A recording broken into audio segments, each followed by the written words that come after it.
SSC পরীক্ষা 2024 দুয়ারে করানো আছে। তো তোমাদের বায়োলজি নিয়ে অনেকেই কমেন্ট করেছো যে বায়োলজির কোন কোন চিত্রগুলো গুরুত্বপূর্ণ এর একটা লিস্ট দেওয়ার জন্য অথবা সাজেশন দেওয়ার জন্য। হিসাব করে দেখলাম বায়োলজিতে প্রায় 60টার উপরে চিত্র আছে। এখন কথা হচ্ছে সবগুলো চিত্রই কি আমাদের লাগবে? মজার ব্যাপার হলো সবগুলো চিত্র আমাদের জানার দরকার নেই। তো এখন যেহেতু প্রিপারেশন নেওয়ার টাইম, আমরা পড়বো হচ্ছে সিলেক্টিভ, যেগুলো পরীক্ষায় আসে ওই চিত্রগুলো। অধ্যায়ভিত্তিক গুরুত্বপূর্ণ চিত্রগুলো দেখার আগে আমরা দেখি আগে অধ্যায় কয়টা আছে। জীববিজ্ঞানে 14টা অধ্যায় আছে। এখানের মধ্যে সবগুলোতে আমাদের চিত্রের দরকার নেই। এর মধ্যে প্রথম অধ্যায়, চতুর্থ অধ্যায় এবং পঞ্চম অধ্যায়ে কোনো চিত্রের দরকার নেই। আর বাকি যে অধ্যায়গুলো আছে এখানে চিত্র আসে। তো প্রথমেই দেখি দ্বিতীয় অধ্যায়। দ্বিতীয় অধ্যায় হলো জীবকোষ এবং টিস্যু।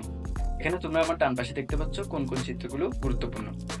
এর মধ্যে যে চিত্রগুলো 3 স্টার দেওয়া, এগুলো তোমরা অবশ্যই ভালোভাবে শিখে ফেলবে। আর যেগুলোতে স্টার দেওয়া নাই কিন্তু তোমরা যে বোর্ড থেকে পরীক্ষা দিচ্ছ ওই বোর্ড দেখে ওই চিত্রগুলো তোমরা ভালোভাবে শিখে ফেলবে। এবার আসি তৃতীয়, ষষ্ঠ, সপ্তম এবং অষ্টম। এই অধ্যায়গুলোতেও আগের মতো যে চিত্রগুলো 3 স্টার দেওয়া আছে ওগুলো মাস্ট শিখে ফেলতে হবে। আর যে চিত্রগুলোতে স্টার দেওয়া নাই তারা যে বোর্ড থেকে পরীক্ষা দিচ্ছ ওই বোর্ডের বিগত বছরগুলোতে যে চিত্রগুলো এসেছে ওগুলা শিখে ফেলবে। এরপর আসি 9, 10, 11, 12 এবং 13। তো এখানেও সেম আগের মতো 3 স্টার দেওয়াগুলা শিখে ফেলবে। আর যেগুলোতে স্টার দেওয়া নাই ওগুলা যে বোর্ড থেকে পরীক্ষা দিচ্ছ এই বিগত সালগুলো দেখে তোমরা শিখে ফেলবে। এবার আসি চতুর্দশ অধ্যায়ে। চতুর্দশ অধ্যায়ে একটাই চিত্র আছে, সেটা হচ্ছে রিকম্বিনেন্ট ডিএনএ প্রযুক্তি। এটা তোমরা ভালোভাবে শিখে ফেলবে। তো তোমরা দেখতে পেলে অধ্যায়ভিত্তিক গুরুত্বপূর্ণ চিত্রগুলো। এখন প্রশ্ন হলো আমরা প্রিপারেশনটা নিব কিভাবে? প্রিপারেশন নেওয়ার জন্য প্রথমে আমরা একটা খাতা বানাবো।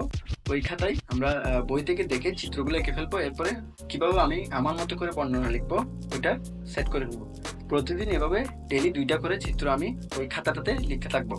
এরপর আমরা করবো কি রিভাইজ দিব। কি রিভাইজ দিব? খাতাটা দেখে আমি একটা রাফ খাতায় চিহ্নিতকরণটা আমি শিখতে থাকবো। তাহলে আমাদের চিত্র নিয়ে আর কোনো ইনশাআল্লাহ ভয় থাকবে না। সবাই বেশি বেশি প্র্যাকটিস করবেন। সবার জন্য শুভকামনা রইল এবং অনেক অনেক দোয়া রইল। ধন্যবাদ। আল্লাহ হাফেজ।